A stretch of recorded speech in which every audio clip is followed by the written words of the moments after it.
بسم اللہ الرحمن الرحیم۔ السلام علیکم۔ موت تک جاری رہنے والی جدوجہد کی کوئی حد نہیں ہے۔ دنیا کے کسی بھی گوشے میں جو کچھ بھی ہو رہا ہے ہم اسے لا تعلق نہیں رہ سکتے۔ سامراج کے خلاف کسی ایک ملک کی فتح ہماری فتح اور کسی ایک ملک کی شکست بھی ہماری شکست ہے۔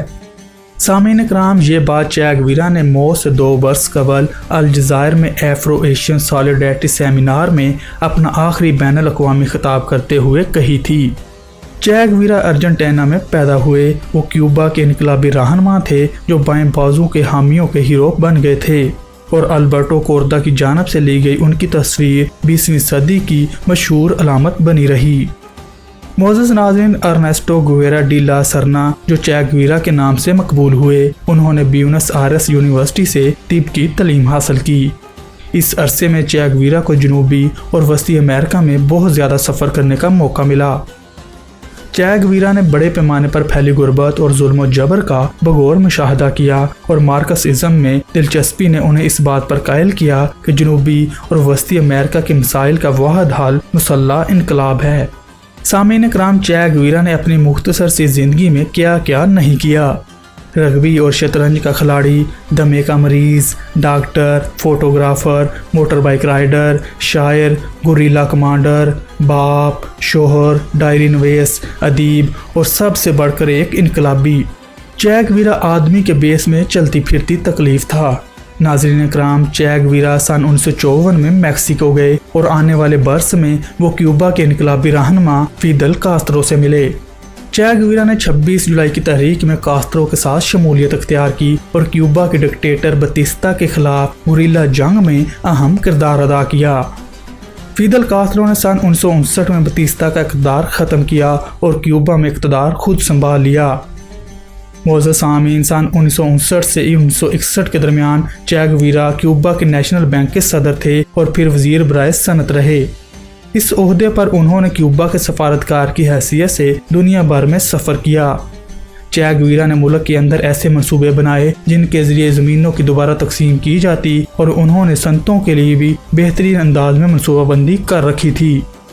معزز ناظرین، چے گویرا امریکہ کے سخت ناقد تھے، اور چے گویرا نے امریکہ کے سخت ناقد کی حیثیت سے ہی کاسترو کی حکومت کو سوویت یونین سے اتحاد میں معاونت فراہم کی تھی، اور اسی اثناء میں امریکن حکومت کی جانب سے تجارتی پابندیوں اور ناکام اصلاحات کے بعد کیوبا کی معیشت بدحال ہونا شروع ہوئی۔ اس مشکل وقت میں چے گویرا نے کیوبا کے دیگر رہنماؤں کے ساتھ لڑنا شروع کر دیا تھا، اور بعد ازاں چے گویرا نے اس خواہش کا اظہار کیا کہ وہ دنیا کے ترقی پذیر ممالک کے دیگر حصوں میں بھی انقلاب پھیلانا چاہتے ہیں۔ اور پھر سن 1965 میں اسی سلسلے نے فیدل کاسترو نے اعلان کیا کہ چے گویرا نے کیوبا چھوڑ دیا ہے۔ معزز احباب، کتاب چے گویرا کی ڈائری میں ان کی جانب سے کاسترو کو لکھے گئے 2 خطوط بھی شامل ہیں، جن میں سے ایک میں وہ لکھتے ہیں کہ مجھے لگتا ہے کہ میں نے اپنے فرض کا وہ حصہ ادا کر دیا ہے جس نے مجھے کیوبا کی سرزمین اور انقلاب سے منسلک رکھا، سو میں تم سے، ساتھیوں سے اور تمہارے عوام سے جو میرے ہو چکے ہیں رخصت ہوتا ہوں۔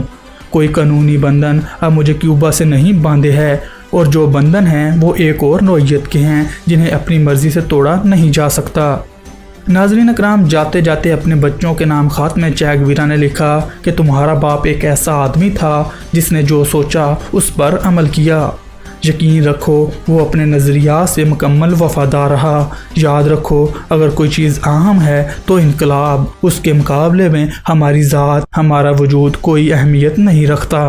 قابل قدر احباب، چے گویرا نے کئی ماہ براعظم افریقہ، خاص طور پر کانگو میں گزارے۔ انہوں نے گوریلا جنگ کے لیے باغی فوج کو تربیت دینے کی کوشش کی، لیکن ان کی یہ کوششیں رائگاں گئیں، اور سن 1966 میں وہ خفیہ طور پر کیوبا واپس لوٹ گئے۔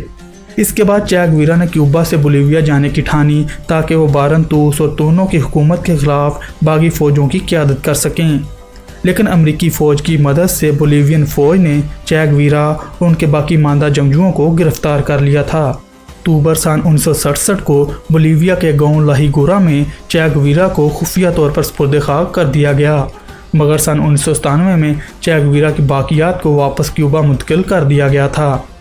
سامعین کرام، کتاب چے گویرا کی ڈائری میں ایک مضمون کاسترو کا بھی ہے، جس میں وہ لکھتے ہیں کہ یہ ثابت ہو چکا ہے کہ چے گویرا لڑتے ہوئے مارا گیا ہے۔ اس کی M2 رائفل کی نالی ایک گولے سے بالکل بیکار ہو گئی تھی، اس کے پستول میں گولیاں نہیں تھیں اور اسے بے بسی کی حالت میں زندہ گرفتار کیا گیا تھا۔ کاسترو مزید لکھتے ہیں کہ اس کی ٹانگوں میں اتنے زخم ہو چکے تھے کہ وہ چل بھی نہیں سکتا تھا۔ اسی حالت میں سے ہیگوراس لے جایا گیا جہاں فوجی افسروں نے چے گویرا کو قتل کرنے کا منصوبہ بنایا، اور بقول کاسترو کے ایک سکول میں اس فیصلے پر عمل درآمد کی تفصیلات سب کو معلوم ہیں۔ تو فرینڈز، یہ تھی اس انقلابی رہنما چے گویرا کی حقیقی کہانی جس کی باز گشت آج بھی ہمیں اکثر سنائی دیتی ہے۔